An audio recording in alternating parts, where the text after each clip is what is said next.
बिस्मिल्लाहिर्रहमानिर्रहीम। अस्सलाम वालेकुम। उम्मीद करती हूँ आप सब खैरियत से होंगे। हमने फर्स्ट ईयर की बायोलॉजी का चैप्टर 4 स्टार्ट किया हुआ था, जिसके लास्ट लेक्चर में हमने साइटोप्लाज्म को स्टडी किया था। हमने उसके इंट्रोडक्शन को देखा था और उसके कंपोनेंट और उसके फंक्शन को हमने डिटेल से स्टडी किया था। आज के लेक्चर में जो हमारा टॉपिक है वो है एंडोप्लाज्मिक रेक्टिकुलम। एंडो मीन अंदरूनी, मतलब इनर वाली साइड, और plasmic mean in cytoplasm, and reticulum means channel pathways जहाँ से मटेरियल ट्रांसफ़र होते हैं। अगर हम इसकी हिस्ट्री को देखें कि एंडोप्लाज्मिक रेक्टिकुलम को सबसे पहले कहाँ पे देखा गया था, अगर हम इसकी हिस्ट्री को स्टडी करते हैं। अब हम इसकी हिस्ट्री क्या है। In the year 1945, the membrane of endoplasmic reticulum were first seen in the cytoplasm of chick embryo cell. सबसे पहला जो इसकी मेम्ब्रेन थी एंडोप्लाज्मिक रेक्टिकुलम को, उसको देखा गया था साइटोप्लाज्म में। साइटोप्लाज्म किसका था? चिक एम्ब्रियो को, मतलब चिक के एम्ब्रियो के अंदर जो साइटोप्लाज्म था उसके अंदर एंडोप्लाज्मिक रेक्टिकुलम की मेम्ब्रेन को देखा गया था।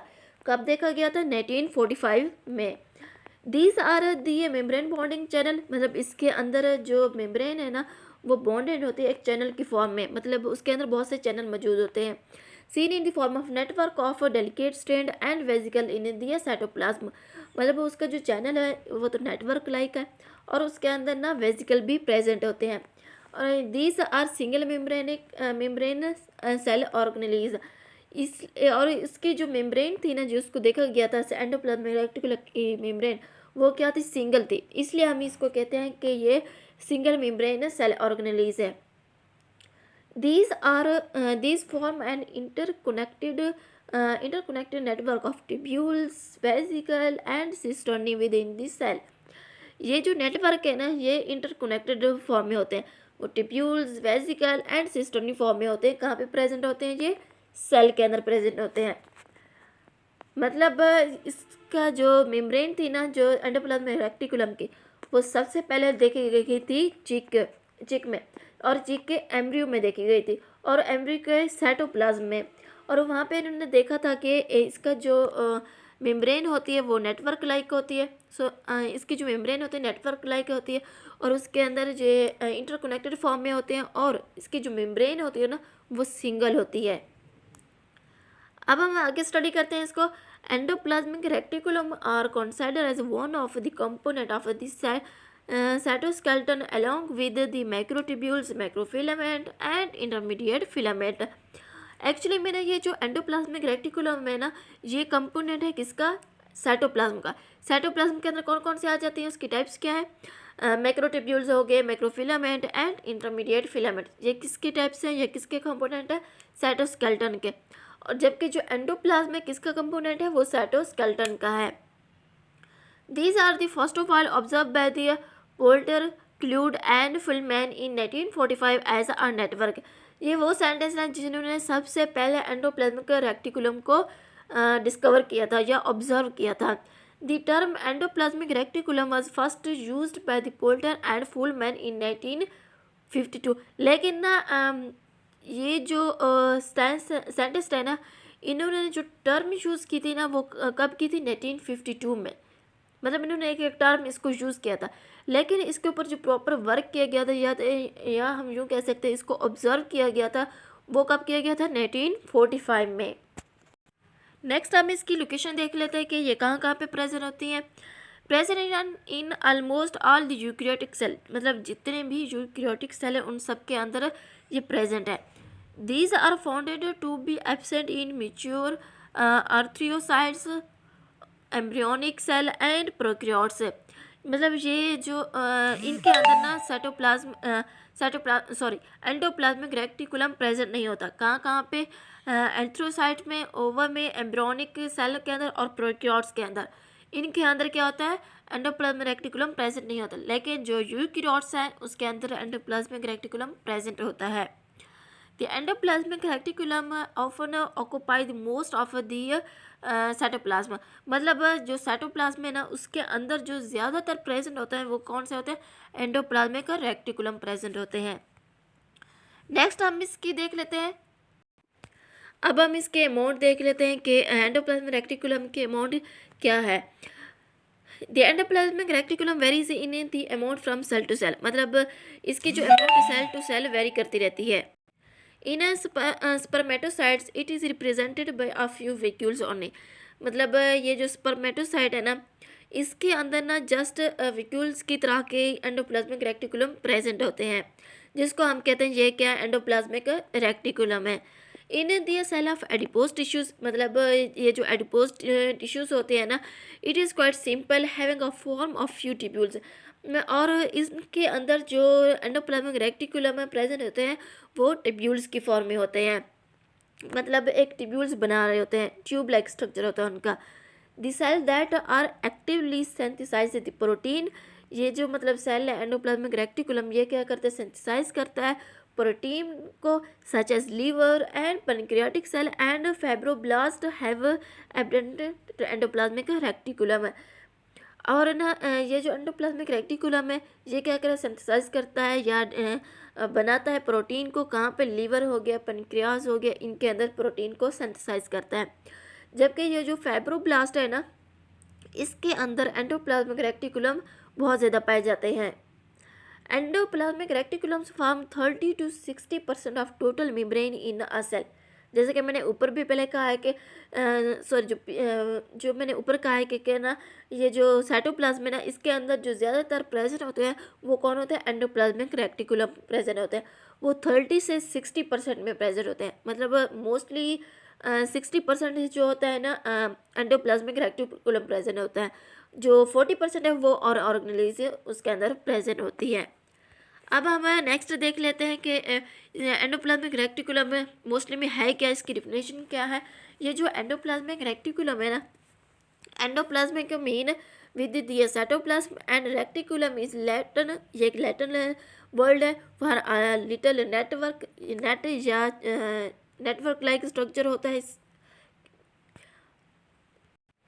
नेटवर्क लाइक चैनल होता है या एक पाथवे होता है। The endoplasmic reticulum is a network of folded membrane that form a channel. ये जो एंडोप्लाज्मिक रेक्टिकुलम है, ये मेम्ब्रेन जो क्या होती है, इसकी फोल्डेड फॉर्म में होती है, और ये फोल्डेड किस फॉर्म में होती है, नेटवर्क फॉर्म में होती है। दैट फॉर्म द चैनल, जो चैनल बना रही होती है। Make the protein and lipo component, इसका जो मेन कंपोनेंट होता है ना एंडोप्लाज्मिक रेक्टिकुलम का, ये क्या बनाता है, एक तो प्रोटीन बनाता है, दूसरा लिपिड भी बनाता है। और ये जो एंडोप्लाज्मिक रेक्टिकुलम है ना, इसकी दो टाइप्स हैं, एक है स्मूथ एंडोप्लाज्मिक रेक्टिकुलम और दूसरा है रफ एंडोप्लाज्मिक रेक्टिकुलम। अब हम देख लेते हैं कि स्मूथ एंडोप्लाज्मिक रेक्टिकुलम क्या है और रफ एंडोप्लाज्मिक रेक्टिकुलम क्या है। Rough endoplasmic reticulum get its name from its the bubbly surface appearance। ये जो रफ एंडोप्लाज्मिक रेक्टिकुलम है, इसकी जो सरफेस होती है ना, उन सरफेस के ऊपर एक बबल्स बन रहे होते हैं, एक दानेदार स्ट्रक्चर बन रहा होता है, क्योंकि ना ये जो रफ एंडोप्लाज्मिक रेक्टिकुलम होता है ना, उसके ऊपर ना रेबोसोम प्रेजेंट होते हैं। जो रेबोसोम है ना वो दानेदार होता है, उसका स्ट्रक्चर क्या होता है, दानेदार होता है। इसलिए हम कहते हैं कि ये जो रफ एंडोप्लाज्मिक रेक्टिकुलम है ये पेपली लाइक है, इसके अपेरेंस है, और ना इसके ऊपर प्रेजेंट होता है रेबोसोम। रेबोसोम को हम क्या कहते हैं, ये फैक्ट्री ऑफ प्रोटीन है। Can only be seen under and microscope, और ये जो रफ एंडोप्लाज्मिक रेक्टिकुलम है इसको हम जस्ट माइक्रोस्कोप के ज़रिए से ही देख सकते हैं। Rough endoplasmic reticulum is the dotted with ribosome, जैसे कि मैंने पहले भी कहा है, इसको ये जो रेबोसोम है ना ये डॉटेड लाइक होते हैं या दानेदार होते हैं, जो प्रेजेंट होते हैं रफ एंडोप्लाज्मिक रेक्टिकुलम के ऊपर।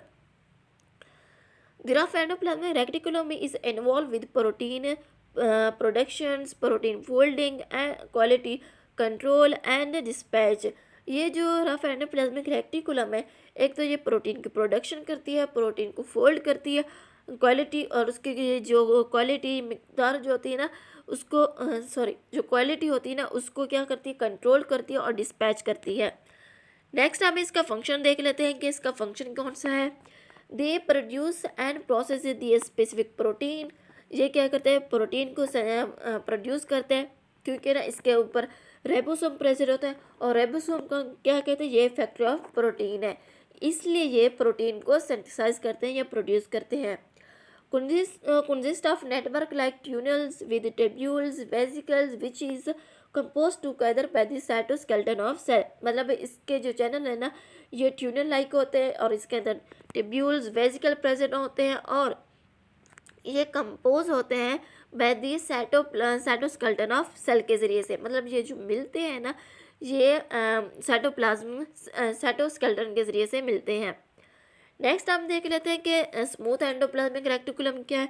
जैसे कि मैंने पीछे कहा है कि ना जो रफ एंडोप्लाज्मिक रेक्टिकुलम है उसके ऊपर क्या प्रेजेंट होता है, रेबोसोम प्रेजेंट होते हैं। लेकिन हम अगर स्मूथ की बात करेंगे तो इसके अंदर ना रेबोसोम प्रेजेंट नहीं होते, जिसकी वजह से हम इसको कहते हैं ये क्या है, स्मूथ एंडोप्लाज्मिक रेक्टिकुलम है। The smooth endoplasmic reticulum do not have ribosome attached to its surface, giving it smooth surface appearance, smooth appearance। इसके मतलब ये जो स्मूथ एंडोप्लाज्मिक रेक्टिकुलम है ना इसके अंदर ना रेबोसोम प्रेजेंट नहीं होता है, जिसकी वजह से हम क्या कहते हैं इसकी जो अपीयरेंस है वो स्मूथ है। The smooth endoplasmic reticulum is the shape of interconnected tubules called the tubules। मतलब जो स्मूथ एंडोप्लाज्मिक रेक्टिकुलम है ना इसकी जो शेप है ना वो ट्यूब्यूल्स लाइक है। That are also known as a cisternae। इसको हम क्या कहते हैं, सिस्टर्नी भी कहते हैं। The smooth endoplasmic reticulum interconnected with the rough endoplasmic reticulum through the membrane। मतलब ये जो स्मूथ एंडोप्लाज्मिक रेक्टिकुलम है और रफ एंडोप्लाज्मिक रेक्टिकुलम में ये एक दूसरे के साथ इंटरकनेक्टेड होते हैं। किसके ज़रिए से इंटरकनेक्टेड होते हैं, मेम्ब्रेन के ज़रिए से इंटरकनेक्टेड फॉर्म में होते हैं। नेक्स्ट हम देख लेते हैं कि स्मूथ एंडोप्लाज्मिक रेक्टिकुलम का फंक्शन क्या है। फर्स्ट ऑफ ऑल हम देखते हैं कि ये जो स्मूथ एंडोप्लाज्मिक रेक्टिकुलम होते हैं ये क्या करते हैं, क्रिएट्स करते हैं लिपिड्स को such as fatty acid, phospholipid, steroids and carbohydrates. मतलब ये उसको क्या क्रिएट्स करते हैं या ट्रांसपोर्ट करते हैं जितने भी लिपिड्स हो गए, जैसे कि फैटी एसिड हो गया, फास्फोलिपिड हो गया, स्टेरॉइड हो गया, कार्बोहाइड्रेट हो गए, ये सारे क्या है इनको ट्रांसपोर्ट करता है या ट्रांसपोर्ट करता है।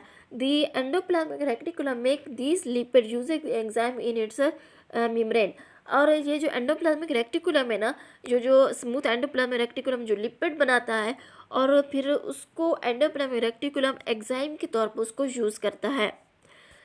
The smooth endoplasmic reticulum act as storage organelles. ये जो स्मूथ एंडोप्लाज्मिक रेक्टिकुलम है ये एक्ट करता है स्टोरेज ऑर्गेनेलिज के तौर पे, storing calcium ions which are needed for the muscle construction.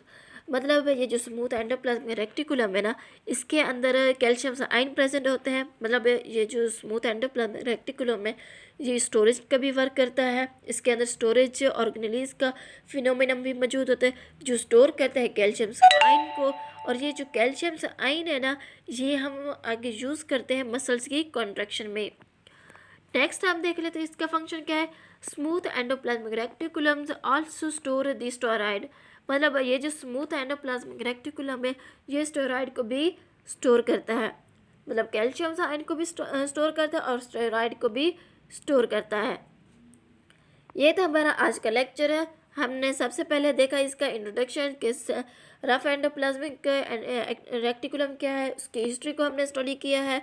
उसके बाद हमने स्टडी की उसकी टाइप्स हमने देखी हैं और उसकी अमाउंट्स भी देखी थी हमने कि कितनी कितनी अमाउंट्स में ये एंडोप्लाज्मिक रेक्टिकुलम प्रेजेंट होता है। फिर हमने इसकी टाइप्स को देखा, इसकी टाइप्स कौन कौन सी, हमने इसकी दो टाइप्स को स्टडी किया, रफ एंडोप्लाज्मिक रेक्टिकुलम और स्मूथ एंडोप्लाज्मिक रेक्टिकुलम। और फिर हमने इसकी डिफिनेशंस को देखा, फिर इसकी फंक्शंस को देखा कि रफ एंडोप्लाज्मिक रेक्टिकुलम का फंक्शन क्या है, स्मूथ एंडोप्लाज्मिक रेक्टिकुलम का फंक्शन क्या है। ये सारा कुछ आज के लेक्चर में हमने स्टडी किया है। उम्मीद करती हूँ आप सबको समझ आ गई होगी। इंशाल्लाह नेक्स्ट लेक्चर में हम न्यू वीडियो के साथ मिलेंगे। तब तक के लिए अल्लाह हाफिज़।